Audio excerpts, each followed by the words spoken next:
খাওয়ার ব্যবস্থা আছে, আমাদের কোনো সমস্যা নেই। আমাদের প্যাকেট আছে চিনিতে, আমরা প্যাকেট দেবো।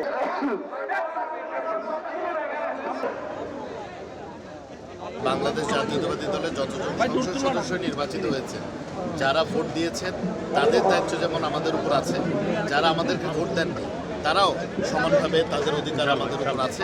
আমরা সবাই সকলেরই সেবা দেওয়ার চেষ্টা করব, সকলের সহযোগিতা করার চেষ্টা করব। আমাদের মাননীয় প্রধানমন্ত্রী, বাংলাদেশ জাতীয়তাবাদী দলের চেয়ারম্যান জনাব তারেক রহমান যে ঘোষণা দিয়েছেন, এই জাতীয় নির্বাচনে বাংলাদেশ জাতীয়তাবাদী দল বিএনপিকে যারা ভোটাধিকার প্রয়োগ করেছেন ধানের শীষের পক্ষে এবং যারা করেননি, তারা সকলেই ওনার উপর সমান অধিকার রাখেন।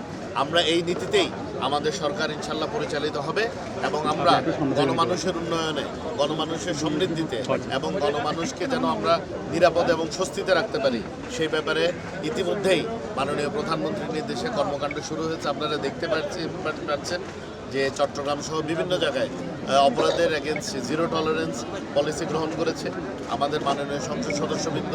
মহানগরের হোক, উত্তরের হোক, দক্ষিণের হোক, ওনারা প্রশাসনকে সার্বিক সহযোগিতা করে যাচ্ছেন যাতে অপরাধী যেই দলেরই হোক না কেন অপরাধের কোনো পরিচয় থাকতে পারে না এবং সকল অপরাধের বিরুদ্ধে বাংলাদেশ জাতীয়তাবাদী দল এবং এই বাংলাদেশ জাতীয়তাবাদী দলের নেতৃত্বাধীন এই বর্তমান সরকার জিরো টলারেন্সে আছে। কোনো ধরনের অপরাধকে প্রশ্রয় দেওয়া হবে না এবং দলীয় পরিচয় কোনো অপরাধীকে ব্যবহার করতে দেওয়া হবে না। ইনশাআল্লাহ আমরা সকলে মিলে বাংলাদেশকে একটি উন্নত, সমৃদ্ধ ও নিরাপদ রাষ্ট্রে পরিণত করার সর্বাত্মক চেষ্টা চালিয়ে যাব।